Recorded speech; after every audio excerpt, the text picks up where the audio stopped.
Y quiero decirle una cosa, que no solamente dentro de la iglesia debemos aspirar a la unidad. La unidad debe también desearse en la familia. La unidad en el trabajo. En diferentes áreas donde nosotros nos desempeñemos. Claro, ahorita vamos a tocar el tema de la unidad en la iglesia, dentro de la iglesia, que es un tema colectivo, debemos decir. Pero, desde luego, si nosotros practicamos la unidad en la familia, lo vamos a entender que vamos a poder practicarlo en la familia de Dios, en la iglesia.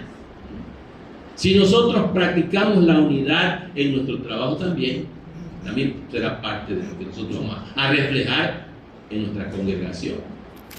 Entonces les decía, las bendiciones que esperamos y que la Biblia nos garantiza es, en primer lugar, la armonía, buena voluntad, algo que todos deseamos, paz. Y la palabra paz, ya saben ustedes todo lo que abarca, ¿no? Puede ser sinónimo de tranquilidad, de confianza. Si hay paz dentro de nosotros, pues todo bien. Pero si no hay eso, hay preocupación, hay desaliento, hay desánimo, ¿no? Entonces también podemos nosotros entender, hay conformidad. O sea, estamos conformes al estar unidos. Todas estas bendiciones y muchas más que se pueden lograr, o sea, una mutua comprensión entre todos. Bien, vamos a empezar a soportar algunas cosas, enfocarlo, ¿cuál es la clave ¿a dónde está? No, ni es una clave sabemos que es una clave secreta. Bueno, hay clave secreta, ¿no? Pero bueno, clave, sabemos para que cualquiera ya no es tan fácil no la pueda ver. Pero esto está revelado en la palabra de Dios. Lo que pasa es que a veces nosotros, pues desafortunadamente el enemigo nos adormece y a veces no la alcanzamos a ver. Nos vamos por otro lado, nos lleva en otros terrenos y ahí nos entretiene, ahí nos va más. Pero no nos deja que logremos eso más importante, que es lograr la unidad. Entonces, ¿cómo se puede lograr la unidad de la iglesia? El apóstol Pablo fue muy claro y nos pone un ejemplo que pues es más que claro y que no hay otro ejemplo más apropiado que nosotros o alguien que nosotros tengamos que fijarnos, especialmente en Jesucristo, en el Señor Jesucristo. Vayan a Filipenses capítulo 2.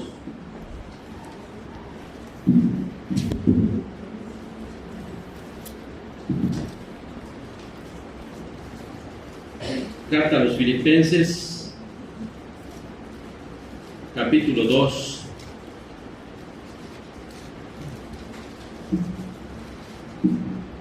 Aquí encontramos nosotros esta parte de la Escritura muy hermosa. Y luego vamos a ver sobre la marcha, vamos a ver 4 elementos muy importantes. Pero aquí ya encontraremos uno. Aquí la humillación, la humildad que está aquí. Dice, por ejemplo, aquí la palabra de Dios, Pablo explicando. Verso 1 dice, por tanto, si hay alguna consolación en Cristo, si algún consuelo de amor, si alguna comunión del Espíritu, si algún afecto entrañable, y si alguna misericordia, completad mi gozo, sintiendo lo mismo, teniendo el mismo amor, unánimes, sintiendo una misma cosa. Y dice el versículo 3, nada hagáis por contienda o por vanagloria. Nada hagáis por contienda o por vanagloria. Les decía yo que a veces no avanzamos porque a veces pensamos que ciertas cosas, de acuerdo a nuestro pensamiento, a nuestra manera de ver las cosas, pensamos que así son mejores. Y a veces hay una propuesta de otros en otro sentido. Y entonces, en lugar de unirnos a esa propuesta, agarramos y nos paramos, bloqueamos. acá resistimos. Si nosotros, desde luego ustedes que los que ya son miembros, que fueron doctrinados antes de llegar a ser miembros de la iglesia, seguramente saben acerca del gobierno de la iglesia, ¿no? Saben cómo se toman las decisiones dentro de la iglesia y que dentro de la iglesia somos democráticos y que los acuerdos se toman el 50+1. Y cuando se toma un acuerdo, ¿qué hace la minoría? ¿Se ve quedar en ese bloque resistente? La minoría debe unirse, aunque no me convenza aquello, quizás de momento no me convenza lo que se aprobó, pero yo debo respetar, porque en primer lugar, ya ve que decía, está vertical. ¿Quién es la cabeza? Es Cristo, y la iglesia es su cuerpo. ¿Y quién es su dirigente? Cristo, a través de la palabra. Y la palabra de Dios está establecido de la manera como la iglesia debe conducirse, cómo deben tratar sus asuntos, cómo deben ser pues, cada uno de ellos y cuál debe ser la actitud. Por eso es que aquí dice, nada hagáis por contienda o por vanagloria. Contienda es entrarle por así a la disputa, ¿no? Pleito, como dice coloquialmente. Y vanagloria es sentirse que no, pues soy el que sé más, soy el más de acá. No, acá. Piensan los descalificativos. Y eso no va. Eso no va a abonar en nada para que podamos nosotros avanzar. Entonces dice, nada hagáis por contienda o vanagloria. Antes, con humildad. Pero insisto sobre el tomo lo que es ahí, es muy común que esto se dé. Es cierto, en la iglesia todos, de acuerdo también a la doctrina, ¿no? Sabemos que los hombres tienen voz y voto, y las hermanas tienen voto. Las hermanas deben de conducirse en silencio, al menos así es. Amén. Amén. Amén. Que vaya por otro rumbo. Entonces, esa es la doctrina. Entonces, todos tenemos la oportunidad de opinar, quizás en algún asunto. Están las reglas parlamentarias que también se aplican en una sesión de negocios, todo aquello. Entonces, ya alguna vez a usted se le haya dado a conocer. Sabemos, porque así llegamos a la iglesia conociendo, y pues todo aquel que realmente ha creído en Cristo y que sabe que la palabra de Dios es la regla de fe y práctica, y que en la iglesia hay suboficiales, que está el pastor, están los diáconos y de ahí los auxiliares. Pero el pastor y los diáconos son los oficiales bíblicos, son los que conducen. En el caso del pastor, conduce a la iglesia, que preside en las sesiones de negocios, o quien esté en su lugar, un encargado, ya no, pues diácono, quien la iglesia, al final de cuentas. Entonces está para conducir, y debe conducirse todo, cada quien respetándose unos a otros, ¿no? Pero o sea, cuando algo se deliberó, ya se tomó la decisión 50+1, los demás tenemos que unirnos.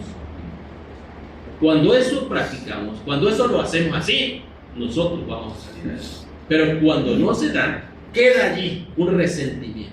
Y eso, allí va a estar. Y acá el 50+1 quiere avanzar, pero ahí eso no debe acontecer. Eso no. Entonces, les decía, aquí tenemos un gran elemento. Una de las cosas, ¿por qué a veces nos pasa eso? Porque a veces pensamos que nosotros tenemos la razón y que eso es lo que a nosotros nos conviene. Dice el versículo 4, no mirando cada uno por lo suyo propio.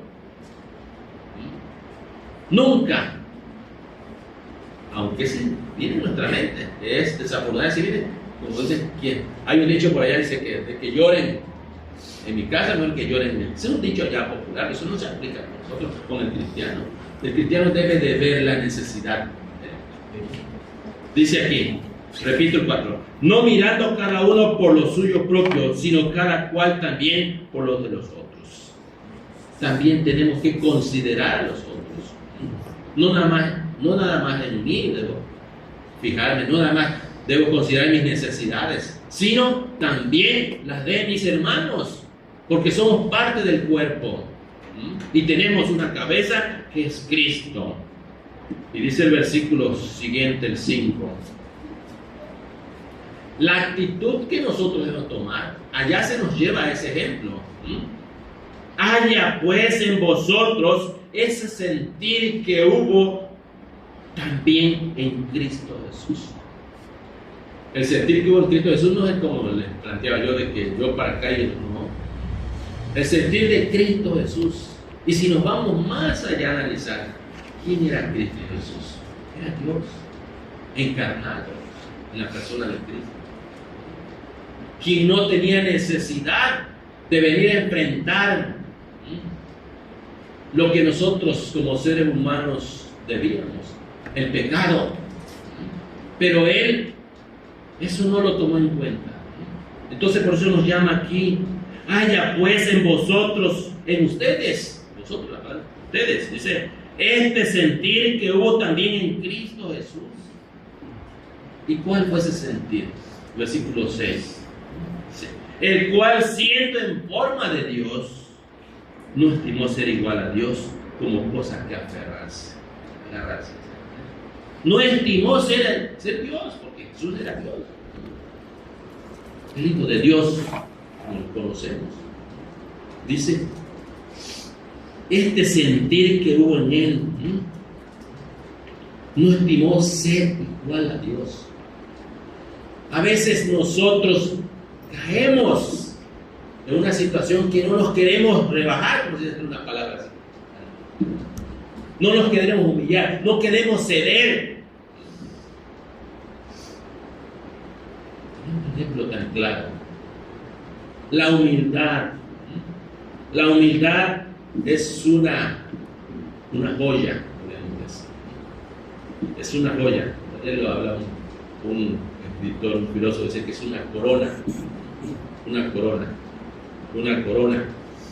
Entonces, Cristo Jesús, dice, el cual siendo en forma de Dios, no estimó el ser igual a Dios como cosa, sino que se despojó a sí mismo.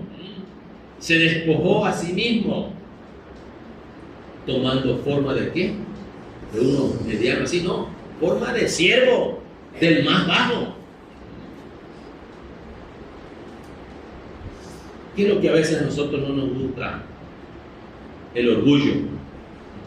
El orgullo a veces no nos deja pararnos, no nos deja humillarnos. Sentimos que es degradante. Hay cosas, hermanos, quiero decirles, podemos estar muy preparados secularmente, podemos tener quizás hasta posgrado o sin, ya sé que tantas especialidades que puede llegar el hombre a obtener, pero en las cosas de Dios no las podemos competir esas preparaciones. Pueden haber hermanos humildes,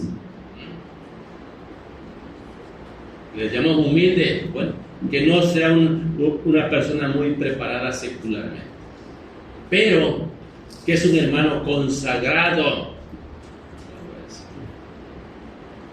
Dice Pablo allá en la carta a los Corintios, en la primera carta a los Corintios, capítulo 2, se habla acerca del hombre natural, del hombre espiritual. Y ahí habla precisamente que son cosas que las personas con alta preparación secular no pueden entender. ¿Por qué razón? Dice Pablo, porque se tienen que entender espiritualmente, no bajo los conocimientos, bajo la ciencia que este mundo permite llegar.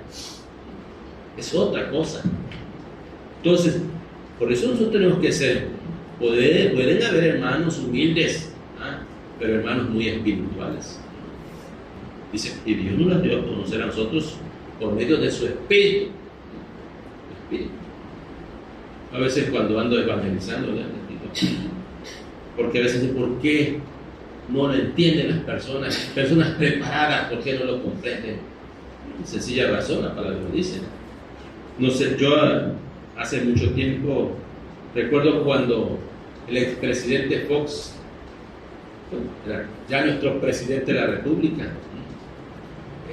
fue allá a arrodillarse ante la Virgen, ¿verdad? No sé si alguno de ustedes vio aquellas imágenes, ¿verdad? Es imposible que nuestro representante de nuestro país, y no solo él, muchas personas, ¿no? Muchas personas preparadas secularmente van y se humillan, se arrodillan ante un ídolo. Pero ¿qué pasa? Están cegados, porque es solamente el Espíritu Santo es que quita esa ceguera cuando la persona permite que Cristo entre a morar en su vida. De lo contrario, mientras hace. Y para él piensa que es lo correcto, él piensa que está bien, está actuando bien.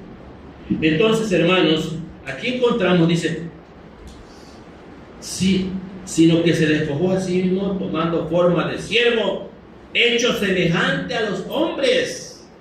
Dios, a través de Jesucristo, como dice Mateo allá,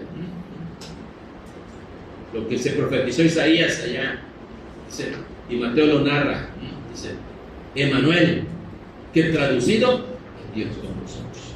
Dios estaba a través de la persona de Cristo, y pues Cristo no le importó ponerse hasta lo más bajo, porque Cristo quería llegar hasta aquellos para demostrarle a esos grandes que humillarse no es ningún sinónimo de debilidad, al contrario,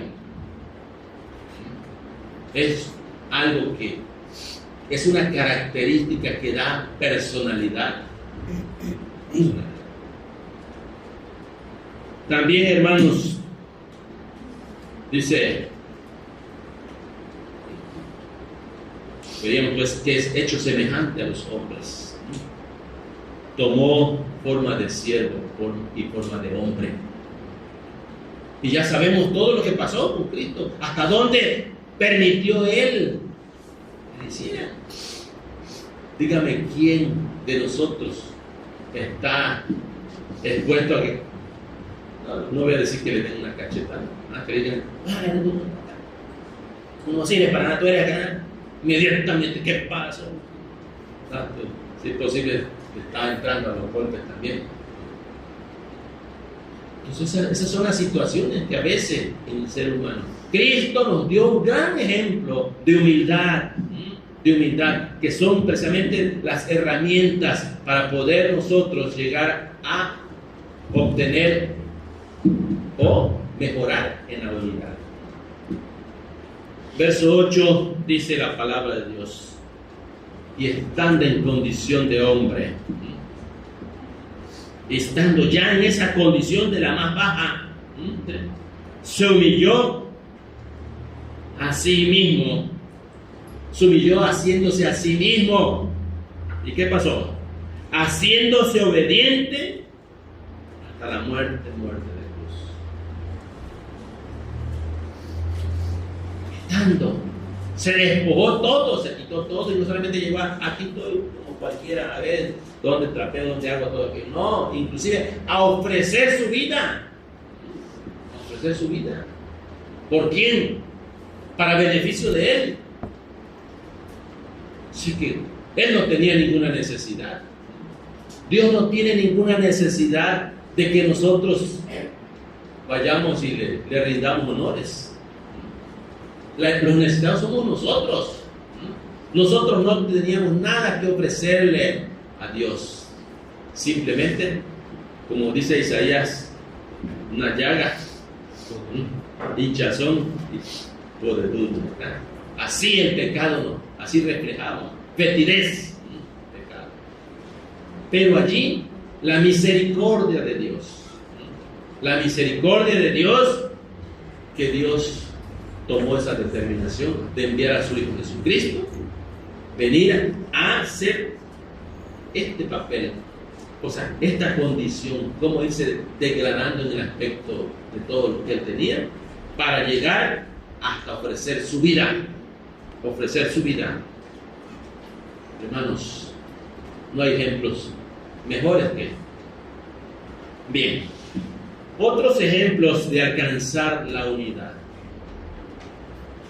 Pero aquí vimos uno de cómo vemos en el caso de la persona de Cristo, cómo nosotros podemos, pensemos que no hagamos lo que el Señor dice, porque eso es inalcanzable. Y sobre todo, dar su vida por otros, porque además no cuenta, no vale nada. Porque aunque alguien entregara su vida, su cuerpo para ser quemado, de nada le sirve. Entonces, eso, pero todo lo demás, si yo soy una persona preparada, una persona que tengo una posición económica o social, y que a veces de ahí no me quiero bajar, eso entre la iglesia hay trabajos que dicen, no, eso yo no lo hago. Eso lo haga fulanito, buscamos aquí. Todos los servicios que nosotros prestemos en la obra del Señor serán bien recibidos. Y sobre todo los que se hacen con sinceridad, que se hacen de corazón. Esos son los que cuentan.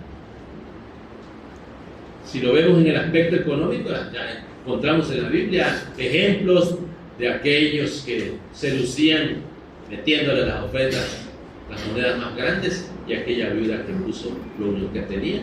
¿Y cuál es lo que? Pero allí lo que encontramos no es porque no podamos meter, si tienes un billete de a 1000, tú lo puedes meter, claro, pero que lo estés haciendo con corazón sincero, que quieres contribuir para la obra, pero que no sientes que al rato, Señor me sirvió para él. Si lo haces sinceramente.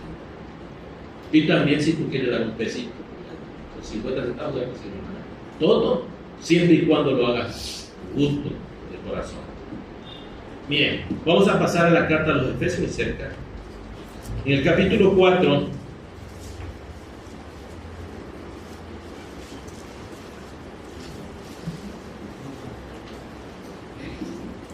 es importante que nosotros consideremos. Decía, estamos en la unidad vertical. Está el cuerpo y está Cristo. Cristo está dando los elementos al cuerpo para que el cuerpo se nutra, para que el cuerpo avance, para que el cuerpo crezca, para que el cuerpo esté nutrido. Pablo habló precisamente que Jesucristo puso en la iglesia quienes debían de contribuir para la preparación del cuerpo de Cristo, para los cristianos, para que hagan la obra. Hagan la obra. Si nosotros, ya está en el capítulo 4, voy a leer del versículo 9 para que entendamos los versículos o lo veamos con más claridad. Dice 10, bueno, el 9, sí, el 10. Dice, y eso de que subió, que es, sino que también había descendido primero a las partes más bajas de la tierra. Sucedió haciendo énfasis acerca de la muerte de Cristo, bajó hasta allá donde están todos los demás muertos, en la sepultura. Dice el versículo 11, hablando de Cristo, Él mismo constituyó a unos apóstoles, a otros profetas, a otros evangelistas y a otros pastores y maestros.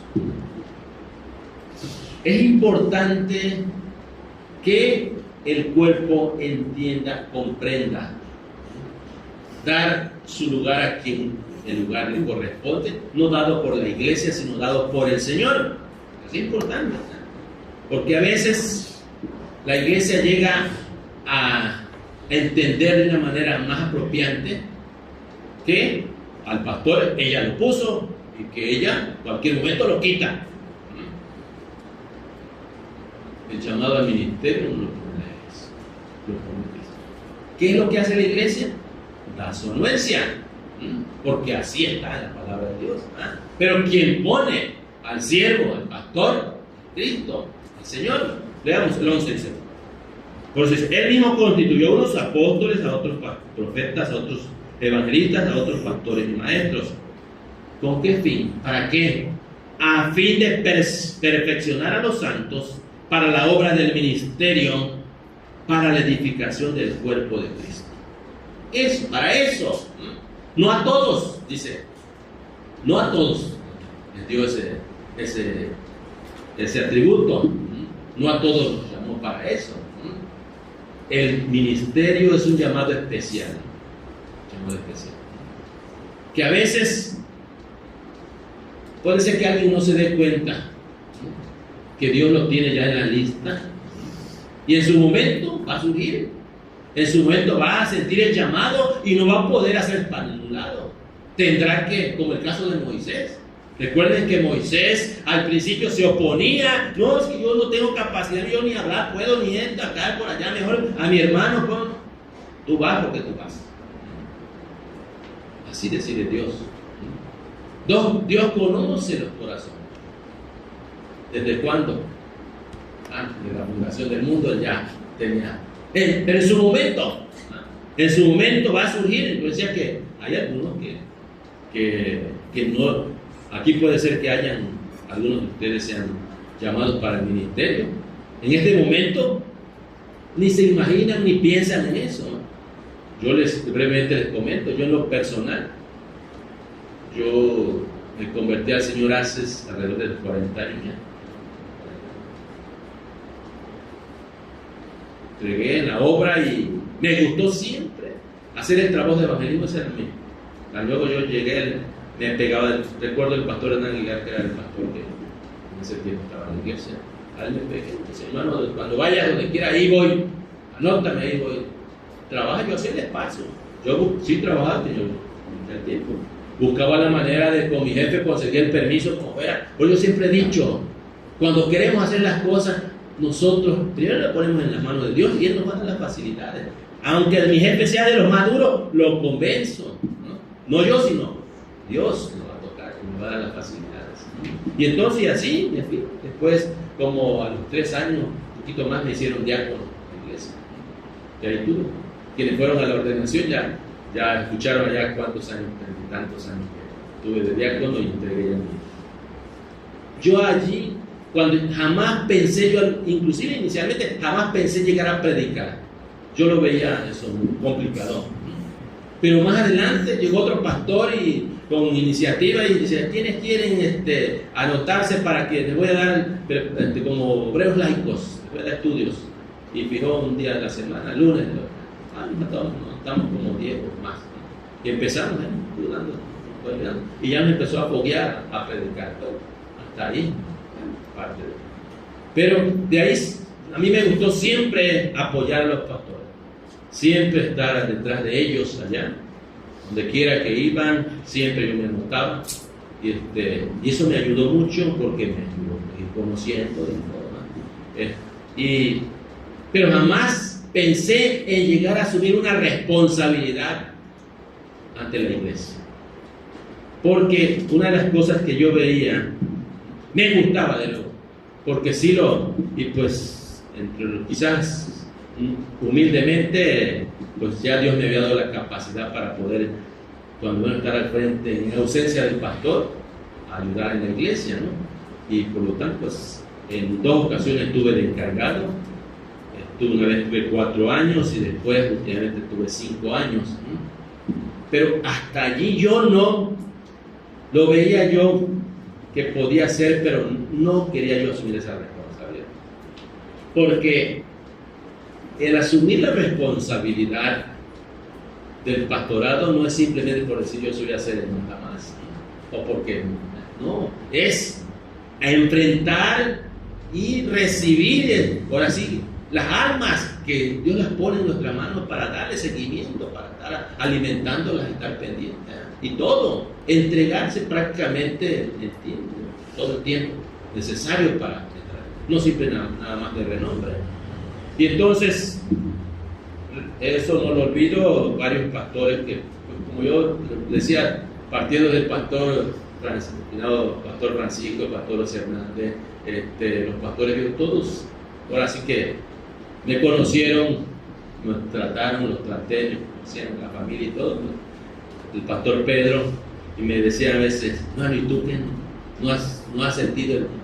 Pues yo veo, pero sabe, hermano, una de las cosas que yo no quisiera, porque yo sé que es una responsabilidad, y yo tengo algunas propiedades, algunos bienes, y entonces no quiero que eso al rato me digan, algunas iglesias comenten que por eso no, sino eso no es ningún inconveniente.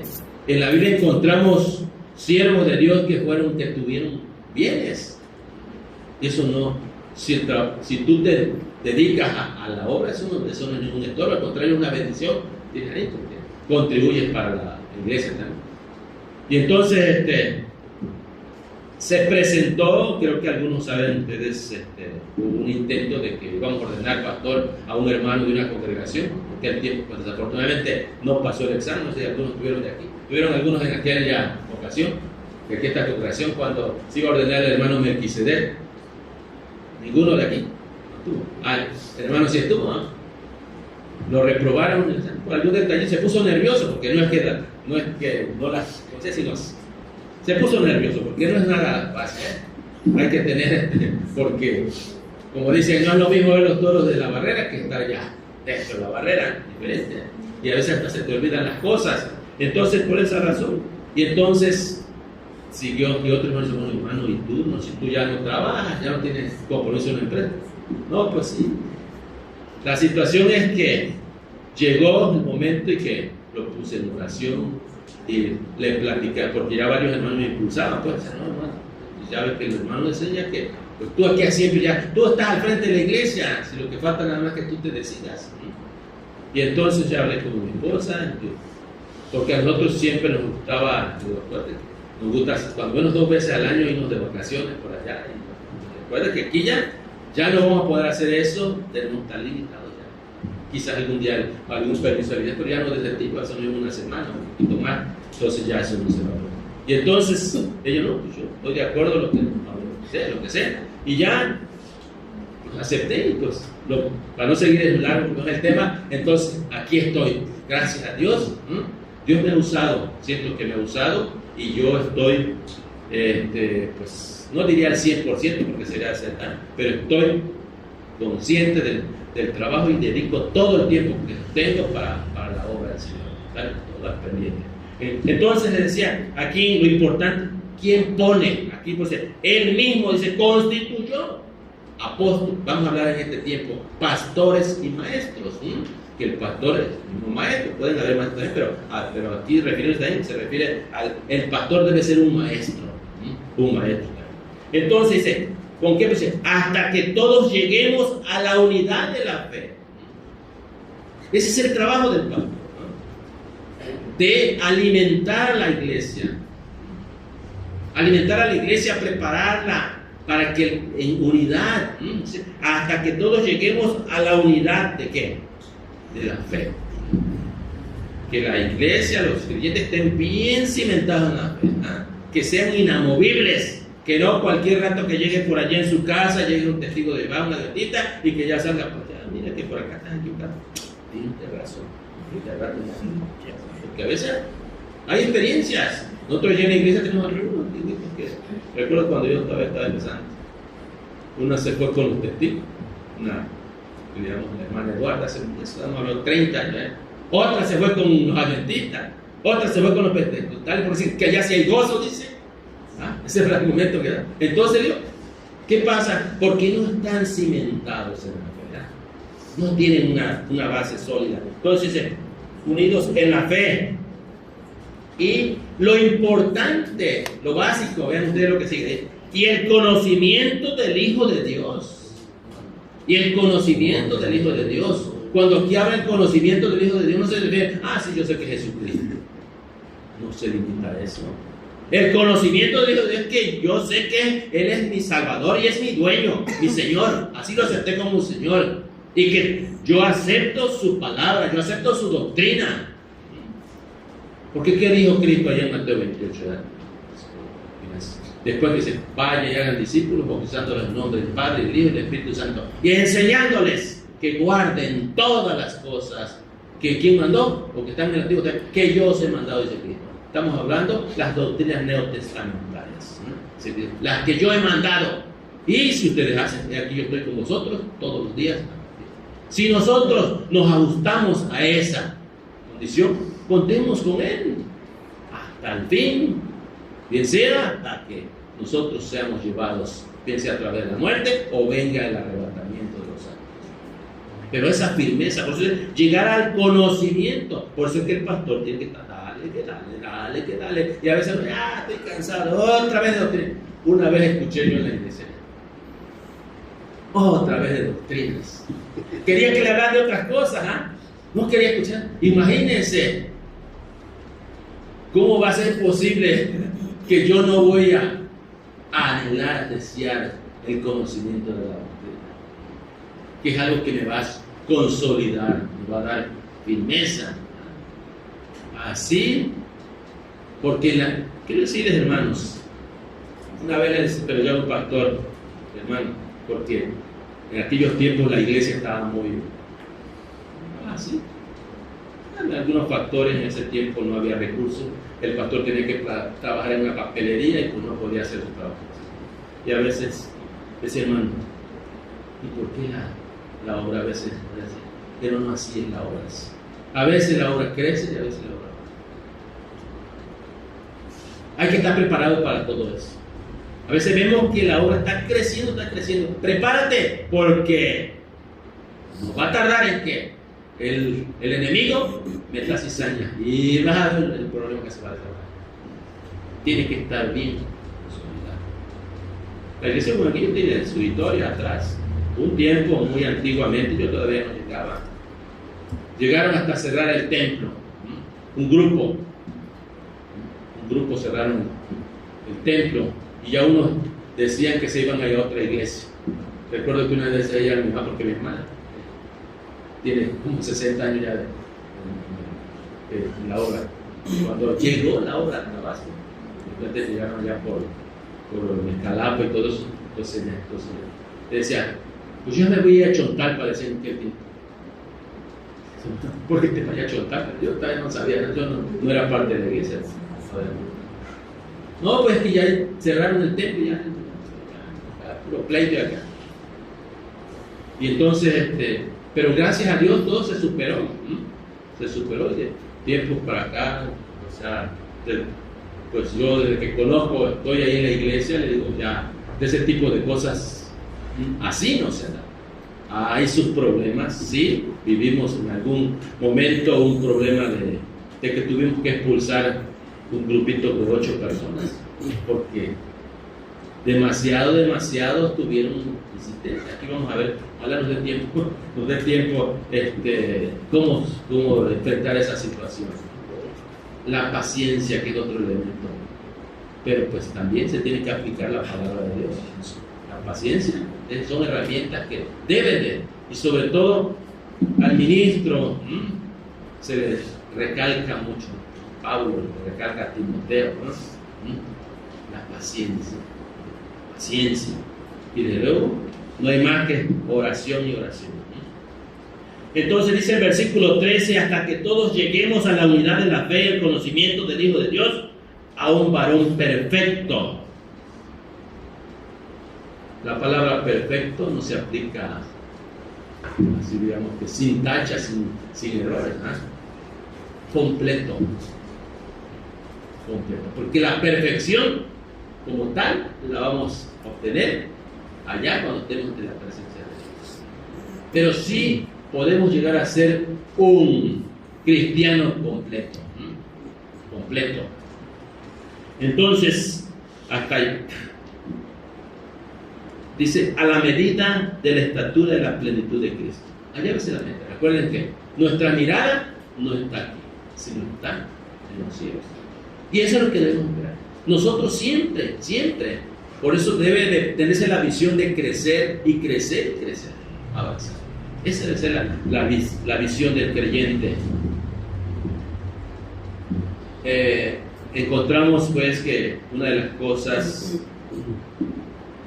Dios ha puesto en la iglesia sus líderes, precisamente para que preparen a los santos. La iglesia debe entender también, porque si la iglesia no se deja, por eso estamos hablando de la vertical. Si Cristo es la cabeza y Cristo ha dejado los elementos quienes van a hacer este trabajo, la iglesia debe escuchar, debe ser humilde, debe ser obediente, porque la iglesia se compara con ovejas, y las ovejas, su naturaleza es de obediencia, se dejan conducir. No vamos a aplicar la palabra manejar, pues no me gusta que me manejen, conducir, ¿sí ven? Se oye mejor. Entonces se dejan conducir. ¿Por quién? Por el pastor principal, el pastor de los pastores, que operan hasta de su siervo que ha puesto precisamente para hacer esa labor. Bien, entonces aquí vemos que los líderes fueron puestos por Cristo. Ahora bien, el pastor debe tener un liderazgo piadoso. Un liderazgo piadoso. Porque aquí vamos a ir comparando ya, porque no nada más vamos a buscar que el cuerpo se preste para allá, pero está la otra parte, que va a contribuir el trabajo del pastor, la manera de conducir, porque es para llevar el equilibrio, balanceo. Entonces, ese debe ser un liderazgo piadoso, que dé ejemplo, y que dirija bien su familia. Es importante. Por eso Pablo le dice allá, a Timoteo en la primera carta, Timoteo capítulo 3, encontramos allí los requisitos de observar para un ministro. Y dentro de los cuales, y luego también en la carta a Tito, encontramos. Vamos a verlo rapidito, así, no lo vamos a ver todo, nada más para que reafirmemos, porque esto es parte también fundamental para que las cosas caminen. Cuando estas cosas no se atienden, más bien, frena el crecimiento, frena la unidad, todo aquello. Primera Timoteo capítulo 3. Una de las cosas que se le dice, palabra fiel, si alguno anhela lo hermano, buena obra decir. Que lo anhela, ¿no? Y el que va a confirmar es Dios, porque mucho puede haber ese anhelo. Es como ahora en el seminario. Yo a veces comentaba también. Desde hace mucho tiempo conozco el seminario, sé las reglas que han habido ya, ¿no? Antes no se aceptaban así como ahora tuvimos la facilidad de entrar los fines de semana, antes era interno. Y otra de las cosas, no se aceptaba ninguno que no fuera miembro de la iglesia. No se aceptaba ninguno como oyente. No estoy en contra, que bueno, hay esa facilidad. Pero les digo como era antes, lo estricto que era. Los estudiantes inclusive no podían tener novia en ese periodo. Si alguien lo expulsaba, se fuera a su casa, o algún problema que había en su iglesia, la iglesia lo reportaba, va para afuera. Regrésate allá, arregla todo. Bien. Entonces, y también se hacía énfasis que quien entraba al seminario es porque tenía el llamamiento. Pero ahora se nos dio la facilidad que todo aquel que quiere irse a preparar, aunque no tenga el llamamiento. No, porque yo quiero ir a tener más conocimiento para que el pastor no me caiga. Porque a veces uno piensa así, voy a ir al seminario a estudiar para que el pastor le cabe en que le caigo, ¿no? ¿A dónde tiene error? Entonces, debía de ser, pues, pero está bien porque, ¿cómo se ha justificado? Bueno, porque van a ayudar entre la iglesia, y cierto, entre más preparación se tiene, pues. Yo, por ejemplo, en la iglesia tengo 5 predicadores, 5 predicadores que me apoyan, ya les voy dando, dependiendo hago un rol. así como tengo 6, 7 directores de programa. Pero bueno, entonces decía, y si bien han ayudado, porque a veces el pastor llega, se cansa uno, ¿no? Se cansa uno y atento a las demás cosas, ¿no? Y qué bueno, ¿no? Que haya diversidad, ¿no? Entonces sí beneficia, pero decía, es importantísimo el llamamiento. Porque, pues a veces dije, bueno, no vamos a ver ese punto de vista, se pierde algo, ¿no? Pero yo sí lo veo desde el punto de vista, hay quienes han salido del seminario, ¿no? En lugar de estar empleados o ya ocupados en una congregación, están trabajando en una empresa. Allá están trabajando. Esa inversión que se hizo económica y desde luego en la enseñanza que los maestros dieron, ¿qué pasó? No debe ser. Debe, como laicos, debe de apoyarse, porque ya ni hacen nada por la obra. Entonces es importante también. Entonces aquí encontramos rápidamente, les decía la parte, dice, una de las cosas que también debe tener capacidad de enseñar. Dice, voy a leer el último versículo 6, dice, madre del 4 dice, que gobierne bien su casa, que tenga a sus hijos en sujeción con toda honestidad. Pues el que no sabe gobernar su propia casa, ¿cómo cuidará de la iglesia de Dios? No un neófito, no alguien que ignore las cosas, no sea que envaneciéndose caiga en la condenación del diablo. Si no se tienen los conocimientos, se puede caer en el error, se puede enseñar mal, se puede transmitir mal una enseñanza y puede afectar. Como le dice ahí también a Timoteo, dice, ten cuidado de ti mismo y de la doctrina. Persiste en esto. Haciendo esto te salvarás a ti mismo y a los que te oyen. No se está refiriendo a la salvación del alma, se está refiriendo a caer en un error. Te salvarás de cometer un gran error y a los que te van a oír, que los van a echar a perder, a perjudicar. Se tiene que tener el conocimiento, pues. Por eso la preparación debe estar tener una buena posición doctrinal clara, firme. Bien, dice aquí está yo leyendo, en un neófito no sea que pareciendo caiga en la conocimiento de Dios. También es necesario que tenga buen testimonio de los de afuera, para que no caiga en descrédito y en la soberbia. Pastor es alguien que todos lo ven,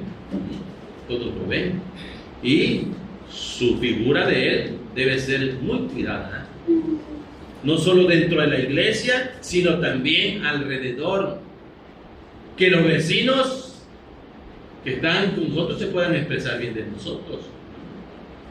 Porque ¿qué va a pasar cuando pasen mis hermanos predicando por ahí, por esa calle donde yo vivo, por la casa? Y dicen, ay, ¿de dónde son? No, pues soy de la iglesia. ¿De dónde? De nuestro pastor. ¿Ese es tu pastor? ¿Ese que es así acá? ¿O qué da? Imagínense. Como ha sucedido a veces cuando vamos predicando por la casa y llegamos a la casa de un hermano. No, ese se peleó conmigo, ese es acá que por acá. No, hay casos. Entonces, no solamente el pastor, también los miembros tienen que tener ese cuidado, un buen testimonio con los de afuera. Eso son partes que también van a ayudar para la unidad. La unidad. Bueno, entonces ya tenemos eso. Se va gastando el tiempo. Cuando ya diga, ya levanten la mano, ya estamos cansados. Vamos. Bien, vamos a ver qué tanto vamos a avanzar. Bien, les decía entonces, la iglesia es un cuerpo. Es un cuerpo. Pablo habla muy claro allá en la primera carta a los Corintios, capítulo 12.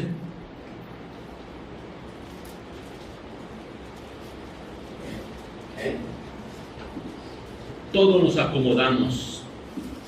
Podemos acomodar.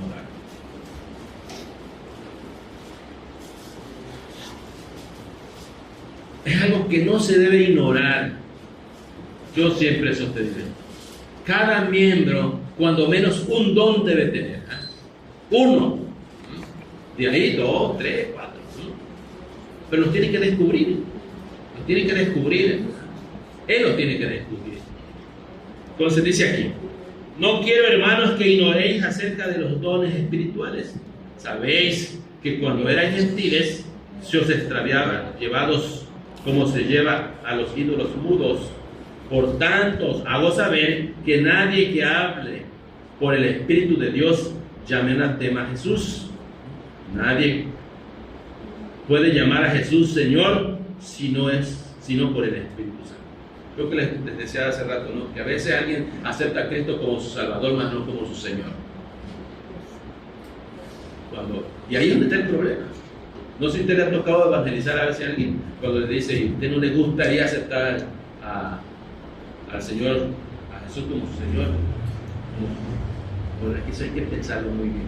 Algunos se dan cuenta, hay que pensarlo muy bien, porque no vaya a ser que no haga las cosas bien y para condenarle más, mejor ahí me la voy llevando, ignorando, porque dice Juan 3, dice Jesús no vino a condenar al mundo, sino para que el mundo sea salvo. Entonces dice, el que en él cree no es condenado, pero el que no cree ya ha sido condenado. O sea que no se va a condenar más, está condenado, no le va a agregar más. Si ya con eso es suficiente para irse al infierno, si no recibe a Cristo, no lo acepta como su Señor. Entonces aquí habla de decir, alguien que ya aceptó como su Señor, ya debe considerar las cosas que aquí se dan. Bien, hay diversidad de dones, pero el Espíritu es el mismo. Hay diversidad de ministerios, pero el Señor es el mismo. Hay diversidad de operaciones, pero Dios que hace todas las cosas en todos es el mismo, pero cada uno le es dada la manifestación del Espíritu para provecho. Siempre el don va a ser para provecho de cada persona. Y una de las cosas que tenemos que saber, ¿cómo sé que Dios me ha dado un don? En primer lugar, tengo la habilidad para hacerlo, y segundo, lo hago con gusto. No que me anden rogando. Yo esto lo he ratificado en mi mesa. Hay hermanos que tienen talentos que también se consideran como dones, pero quieren que les ruegues. Es que los dones son para ofrecerlos al servicio de la iglesia, dice. Es para ofrecerlos, no para venderlos a cierto precio.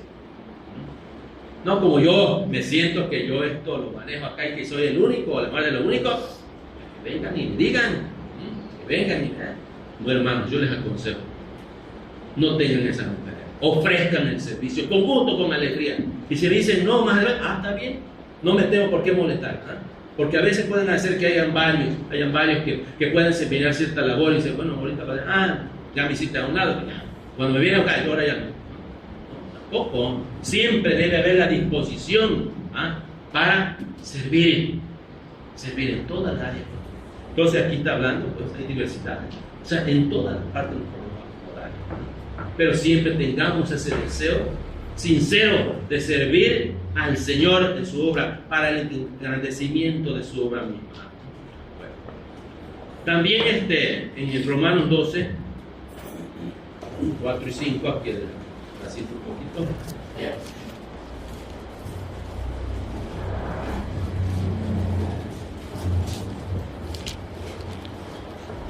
Dice Romanos 12, 4 y 5. Porque de la manera que un cuerpo tenemos muchos miembros, pero no todos los miembros tienen la misma función. Debe quedar claro. No todos pueden ser predicadores, no todos pueden ser directores de programa, no todos pueden ser músicos, no todos pueden ser cantantes, no todos, cada uno en particular debe ser. Y ese don que lo debe. Puede ser que alguien tenga el don del servicio. No crean ustedes que el que hace la limpieza es de lo más bajo, ¿no? Todos los servicios ante Dios se hacen, como lo recalqué al principio, se hacen con gusto, serán bien recibidos por Dios. Si alguien se para a predicar aquí, y podríamos decir que es lo máximo, pero si no lo hace con humildad, no lo hace como para el Señor, y otro que hizo la limpieza, le hizo bien, no va a recibir mejor el Señor, hizo la limpieza que pasó a predicar aquí. Si se vanaglorió, se enalteció. Todas esas cosas uno las debe conocer. Por eso dice aquí,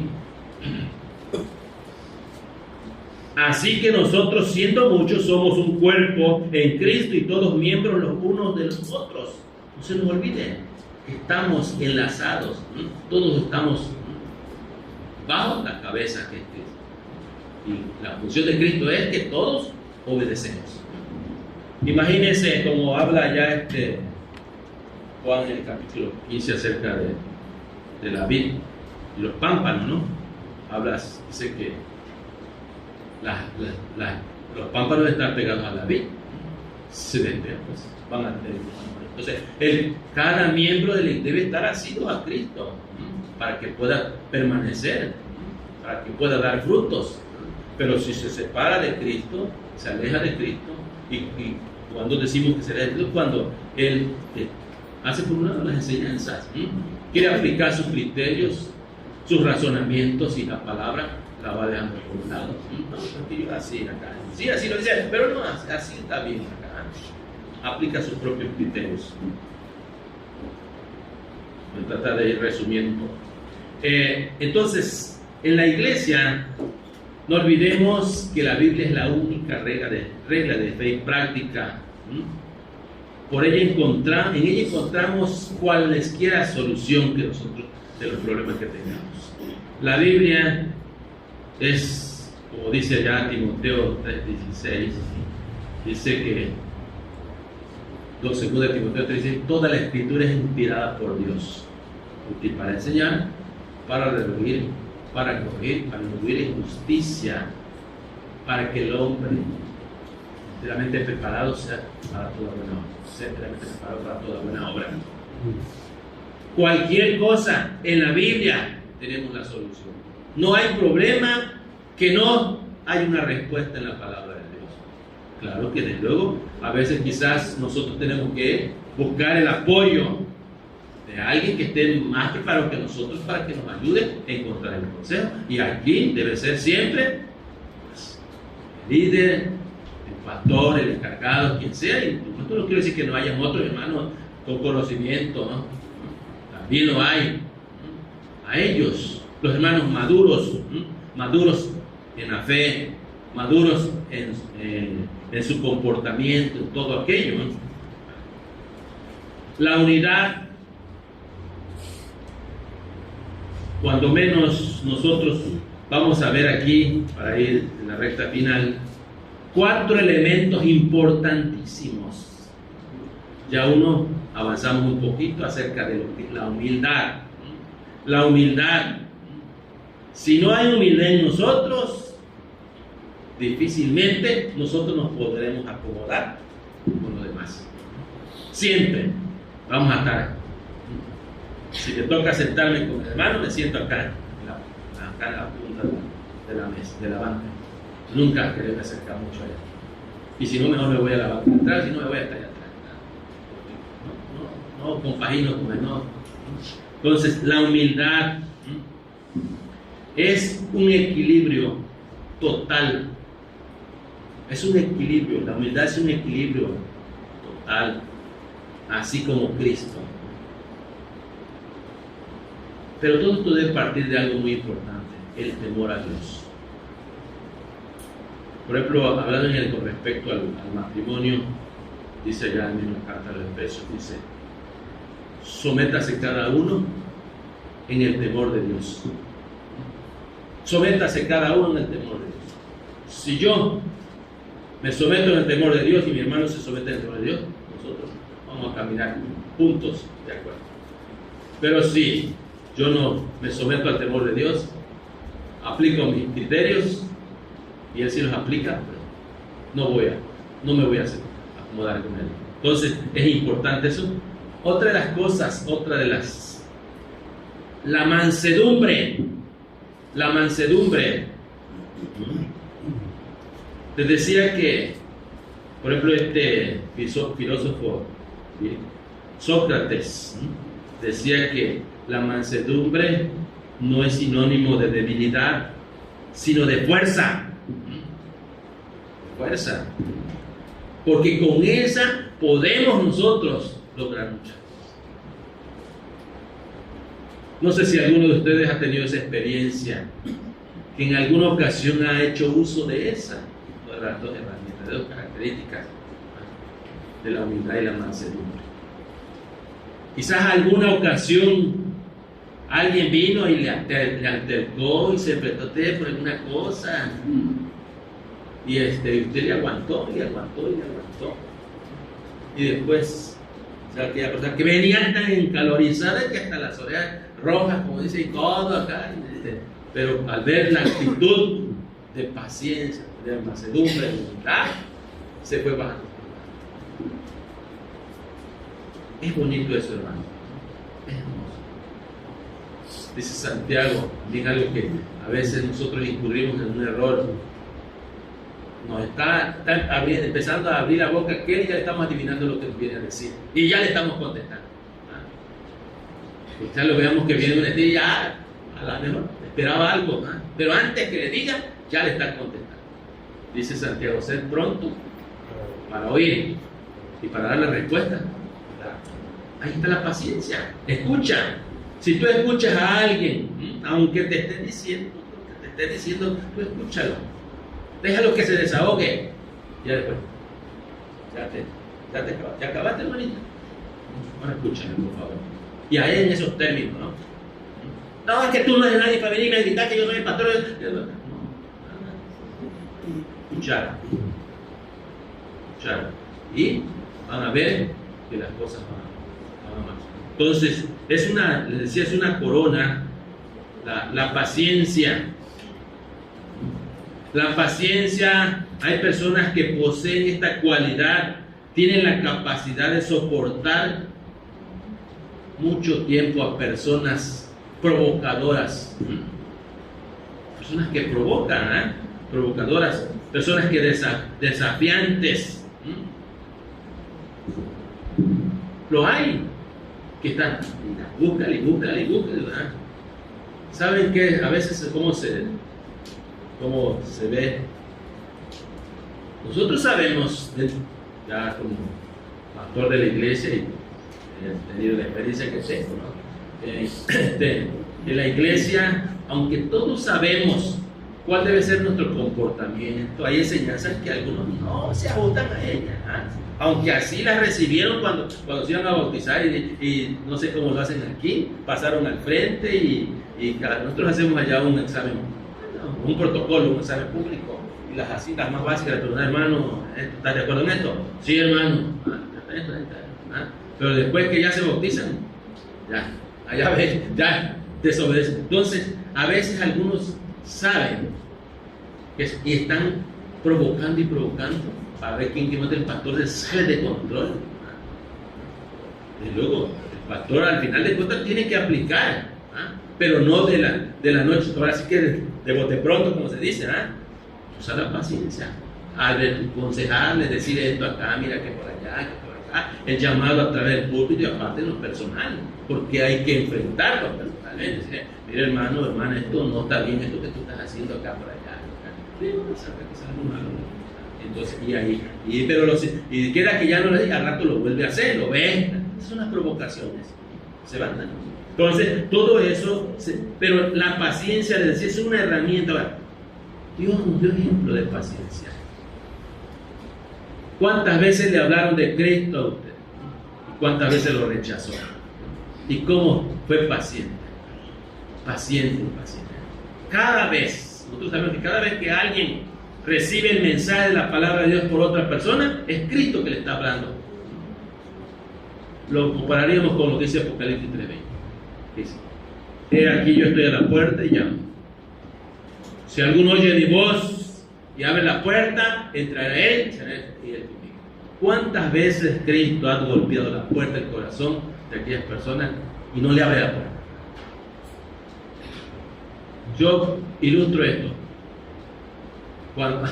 Sobre todo ahorita que andan movimientos de campaña, entonces, algunos a veces que vienen por allá, viene el candidato que viene visitando las casas y va, no sé qué va a ofrecer, y a que hasta lo están esperando en la puerta y dicen, sí, pase usted adentro, y lo sientan allá. Pero que vaya un predicador llevando la palabra de Dios, salen a ver los niñitos, ¿están tu papá? Déjame ver, salen, y viene ya, dicen que no están. Entonces, véala, ¿y qué es lo más importante? Se le lleva lo más importante, el evangelio de la salvación de sus almas, y lo rechazan. Y a otras, las cosas materiales están prestos para ello. Entonces, a veces alguno hasta se queda esperando el candidato y no viene al templo. se fue por allá. Todo, esas cosas, son esos errores que se incurren, ¿no? Entonces, hermanos, es importante pues valorar, y voy a cerrar con esto. Y este es los temas que les decía, pero este es parte de la unidad. El amor. El amor. El amor, la humildad, la mansedumbre y la paciencia son 4 elementos básicos. No son todos, pero son, quizás diríamos, los más fundamentales para poder lograr la unidad. Porque si no hay amor, no hay interés por aquello. Ya ven lo que dice Pablo acerca del amor, ¿no? El amor es sufrir, el amor es benigno, y todo lo que... Ya sabemos que hay mínimo 3 clases de amor. Pero bueno, entonces el amor de Dios, el amor de Dios que ha depositado en nosotros hacia los demás, hacia nuestros hermanos, hacia nosotros. ¿Por qué vamos a predicar el Evangelio? Lo debemos hacer no tanto por un compromiso, que sí lo tenemos, sino por el amor a las perdidas. Porque el compromiso sí lo tenemos, es un mandato. ¿Sí? Pero el amor hacia los perdidos. ¿Y con quiénes debemos de empezar? Bueno, con los más cercanos, como le dijo Cristo allá cuando va a venir el Espíritu Santo en Hechos capítulo 7. Y me seréis testigos, empezando desde la casa hasta donde podamos tener alcance.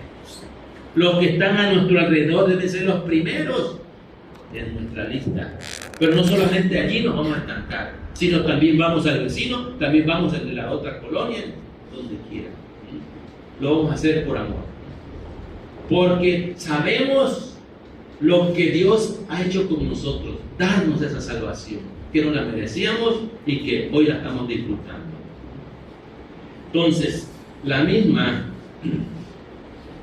esta es una de las cosas importantes, dice el amor, la unidad de la iglesia basada precisamente en esto. Vamos a ver aquí, regresamos tantito en el capítulo 4 de Efesios.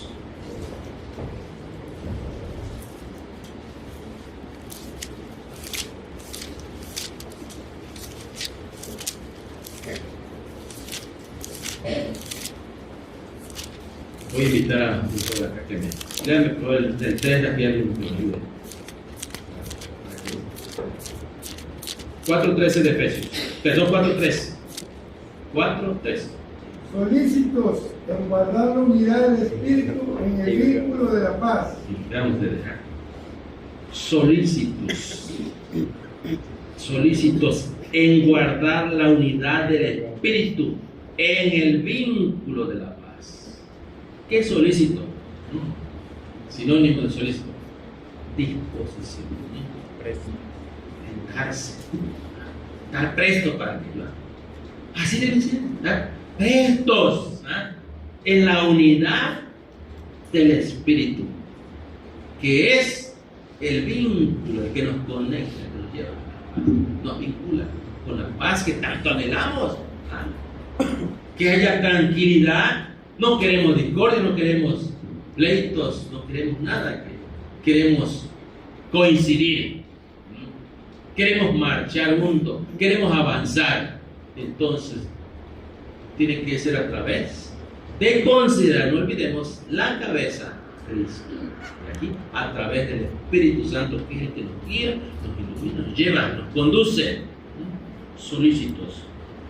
4, dice, un cuerpo y un espíritu, como fuisteis también llamados en una misma esperanza de vuestra vocación. Como un cuerpo, ¿volvemos? Un cuerpo unido. No tengo desprendidos los dedos ni las uñas, todo porque se coña. Estamos unidos al cuerpo, así, todos, la congregación, la iglesia, unidos, cada quien haciendo su función bajo la conducción del Espíritu Santo. Un cuerpo, un espíritu, como fuisteis también llamados a una misma esperanza de vuestra vocación. Un Señor, una fe, un bautismo. un Señor, una fe y un bautismo. Además, un Dios y Padre de todos, en los cuales es sobre todos y por todos y en todos. En Él está completo todo. Es en todos, sobre todos, con todos. Completo. Allí tener un Señor, un dueño nada más. Y una fe, una doctrina, una enseñanza. Una enseñanza. Eso debe considerarse. Y dice el versículo 7, pero a cada uno de nosotros fue dada la gracia conforme a la medida del don de Cristo. Cada uno le fue dada gracia conforme Dios quiso, porque recuerden, la salvación es un don que por gracia, como dice el versículo 8, somos. Le agradó, simplemente le agradó a Dios y no se la quiso dar a mi vecino, a mi hermano, puede ser, o a mi papá o mi mamá, y a mí me la dio. Agradecido siempre. Claro, mi anhelo es que también a Él se la dé, y mientras hay vida, a lo mejor esté también considerado dentro de ellos, y yo no debo doblegarme. Cuantas veces tenga la oportunidad, hablarle de Cristo, ¿no? Y puede ser que llegue también. En la Biblia encontramos tantos ejemplos. Imagínense, ¿quién iba a pensar que Saulo de Tarso fuera a ser un hombre, de acuerdo a lo que conocemos, llegar a ser un hombre que Dios lo usó tanto, y que gracias a él hoy tenemos toda esta gama de enseñanza, las cartas paulinas que se conocen? Yo lo admiro mucho, cómo Dios lo usó y cómo empezó, cómo fue su vida anterior y cómo Dios cambia. Así que, aunque usted vea a fulano de tal que es un drogadicto, que es un de esos por 8 que le dice, o lo que sea, usted no lo descarte. Porque puede ser que alguno aquí está asistiendo desde hace muchos años en la Biblia y no va a pasar, y aquel es posible que se convierta antes que él. Entonces, a nadie descarta. Pero entonces, solícitos en guardar la unidad de la fe. Y voy a terminar con el versículo 3. Hasta que todos lleguemos a la unidad de la fe y del conocimiento del Hijo de Dios, a un varón perfecto, a la medida de la estatura de la plenitud de Cristo. Esa debe ser la mirada. Si ustedes siempre tienen en cuenta eso en mente, hay que hacer esfuerzo, hay que hacer sacrificios, y los sacrificios van a ser podernos humillar, poder tener paciencia, poder tener mansedumbre y amor. Que el Señor les bendiga. Amén.